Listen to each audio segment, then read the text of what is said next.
প্রশ্ন হচ্ছে সিয়াম 1800 টাকা নিয়ে বাজারে গেল। সে 720 টাকার চাল, 585 টাকার মাছ এবং 425 টাকার সবজি কিনলো। তার কাছে কত টাকা রইল? তাইলে আমরা দেখলাম সমাধান। এই যে দেখো এখানে সে 750 টাকার চাল, তাহলে তোমরা একটু সুন্দর করে সাজিয়ে লিখবা। চাল কিনলো 720 টাকার, এরপরে মাছ কিনলো 585 টাকার, তারপরে সবজি কিনলো 425 টাকার। তাহলে 3 টাকা কি মোট খরচ? মোট খরচ তাহলে মোট খরচ হলে কি হবে? যোগ হবে, তাই না? তাহলে 5 এ 10, হাতে আছে 1, 1 এ 2 এ 3, 3 এ 8 এ 11, 11 2 এ 13, 13 3, হাতে আছে 1, 1 এর সাথে 8, 8 এ আছে 13, 13 এর 17। এবার সিয়াম বাজারও নিয়ে গেল 1800 টাকা, আর মোট খরচ করলো হতো 1730 টাকা। 1730 টাকা। তাইলে বাজারে নিয়ে গেল 1800 টাকা, মোট খরচ 1730 টাকা। তার কাছে রইলো, এটা বিয়োগ করতে হবে, তাই না? এটা বিয়োগ করলে 0 0, আর এটা 10 ধরলে 10 থেকে 3 বাদ দিলে 7, হাতে আছে 1, মানে 3 আছে 10 কত হইলে 7 হইলে, হাতে আছে 1, 1 এর সাথে কত 8, 8 থেকে 8 গেলে বাদ দিলে 0 লিখতে হবে না। আবার 1 থেকে 1 বাদ দিলে 0 লিখতে হবে না, বাম পাশে 0 লিখতে হবে না। তার কাছে রইল 70 টাকা। উত্তর 70 টাকা।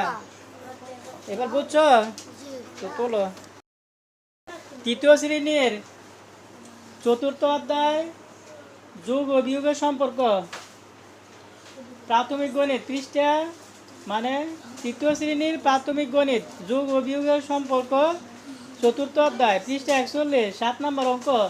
এই যে দেখো, একটি নার্সারিতে 950টি চারা গাছ আছে।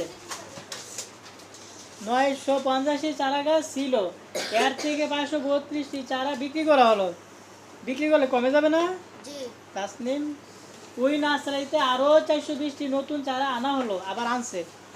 এখন নার্সারিতে কতটি চারা আছে? প্রথমে লিখবো আমরা নার্সারিতে চারা গাছ ছিল 950টি, লিখছি, তাই না? তারপরে নিচে লিখলাম চারা বিক্রি করা হলো 532টি। তাহলে বিক্রি হয়ে গেছে, কমে গেছে, এর জন্য কি হবে? বিয়োগ হবে, তাই না? তো আমরা বিয়োগ করলাম।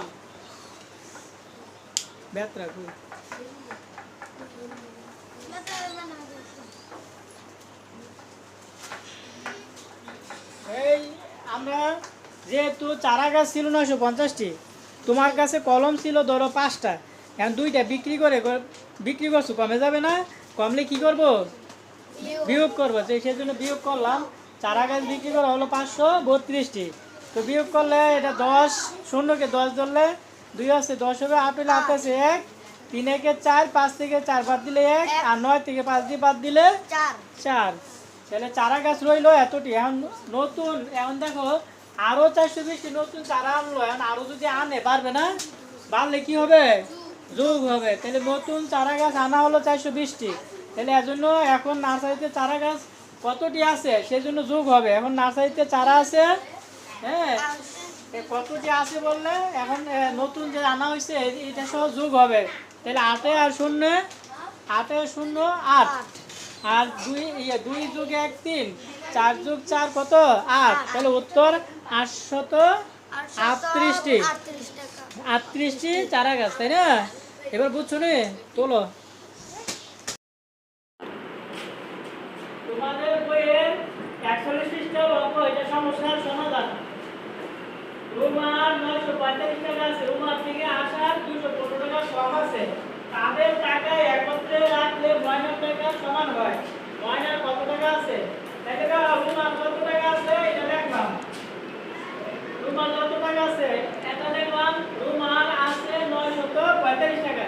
তারপরে নিচে রাখলাম এই যে রুমার থেকে আসার কম আছে, মানে দেখলাম রুমার থেকে আসার কম 215 টাকা।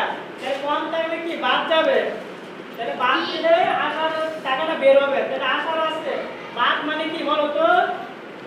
বিয়োগ। তাহলে বিয়োগ করলে 5 থেকে 5 বাদ দিলে 0, 7 থেকে 1 বাদ দিলে 3, 9 থেকে 2 বাদ দিলে 7। বুঝছো?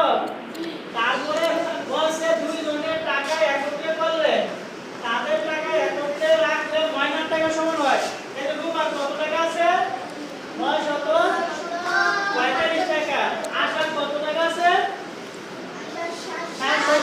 টাকা। আশার কত টাকা আছে? তাহলে দুজনের একত্রে করলে কি করতে হবে? যোগ করতে হবে। তাহলে যোগ করলাম 5 এর 0 5